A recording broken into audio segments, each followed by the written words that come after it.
Adiós DF, hola CDMX. Tras la promulgación de la reforma política de la capital del país, el Distrito Federal deja de existir para convertirse en la Ciudad de México. Conoce este proceso de transformación.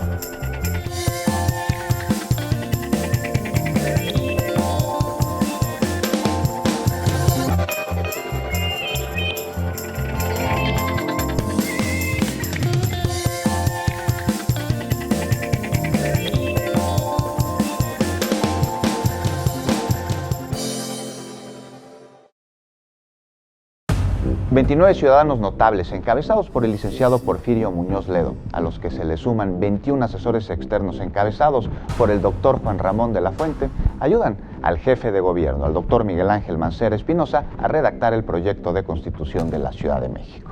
Hay muchos abogados del grupo, muchos constitucionalistas, como es Pablo Salazar, desde luego el doctor Muñoz Ledo, Efigenia Martínez, el ingeniero Cuauhtémoc Cárdenas, gente con mucha experiencia.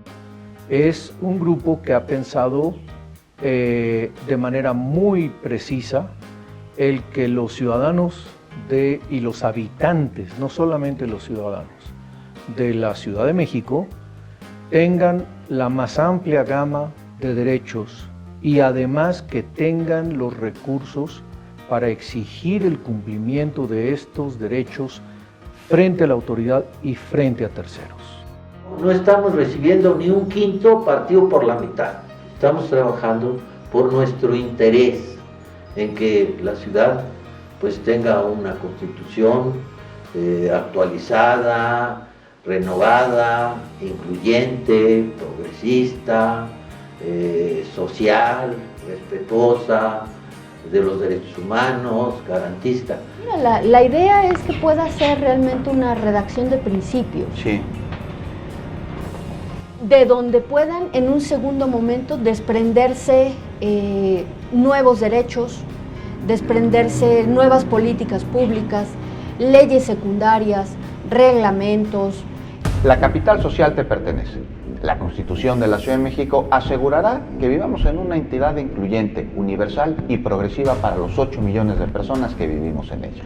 Estamos hablando entonces de una Carta de Derechos que recoge lo que ya señala la Constitución de la República, las convenciones y los tratados internacionales que han sido firmados por México, pero que además trata de introducir elementos de exigibilidad de los derechos que creo que si son aprobados por la Asamblea Constituyente podrán darle a los ciudadanos de la metrópoli una herramienta invaluable para que sus derechos se hagan realidad en términos de exigencia efectiva.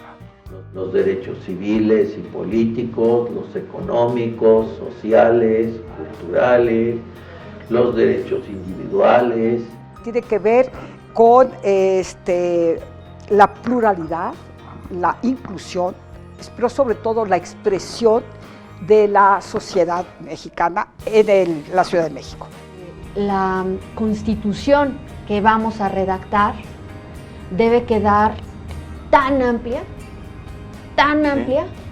que ninguna persona conservadora, ninguna persona de centro, ninguna persona de izquierda y ninguna persona liberal se sienta fuera de ese texto.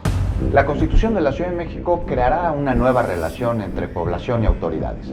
La participación ciudadana será fundamental para combatir la corrupción y para hacer valer nuestros derechos. Parte del invitar a participar de este proyecto de diseñar la Constitución a la sociedad en general es: cuéntame tu historia, cuéntame qué necesitas, cuéntame qué ven tus ojos para que yo pueda contemplarlo, pueda incluirlo, medirlo, presupuestarlo y hacerlo realidad.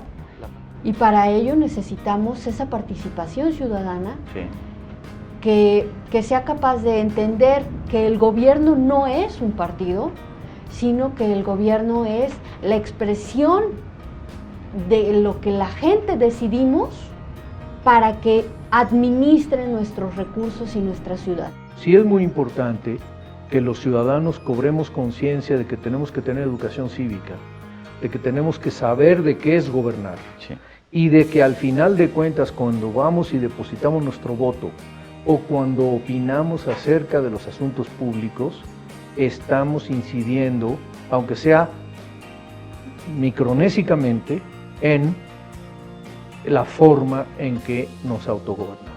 La obligación de participar es bien importante, de comprometernos con nuestra ciudad. La obligación de tener un sentido más comunitario, de que esta ciudadanía, de esta comunidad, se reúna, se pueda denunciar, es muy importante el deber de denunciar, y estar muy alerta, ¿no? Estar muy alerta en relación a la corrupción.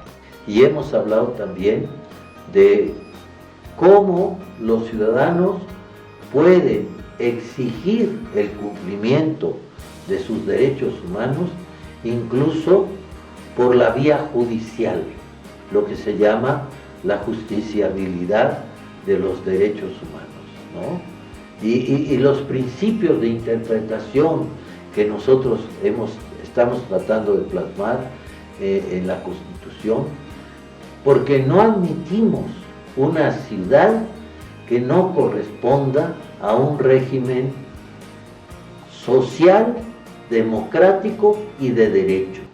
Adicionalmente al grupo de ciudadanos notables que redactan el proyecto de Constitución de la Ciudad de México, se suman personajes del ámbito político, social, cultural que enriquecen con su punto de vista el futuro de nuestra metrópoli.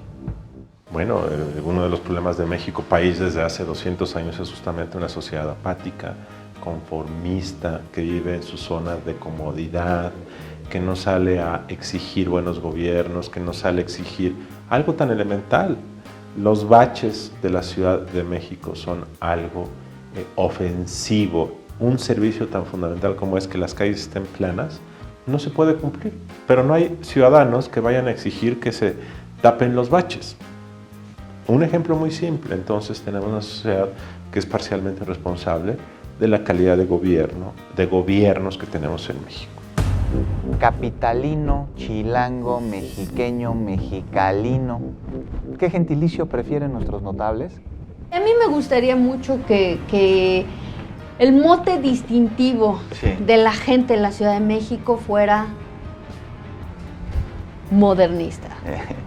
Decía que los mexiqueños, mexicalinos, ay no, me suena como a tequila, mezcal.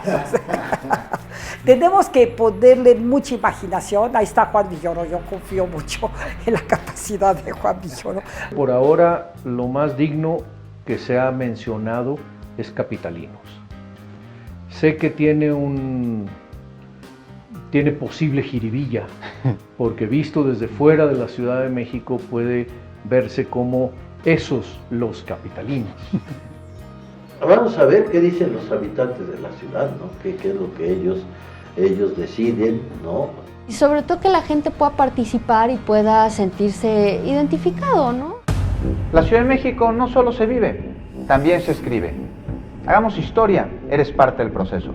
¿Cuál es tu propuesta?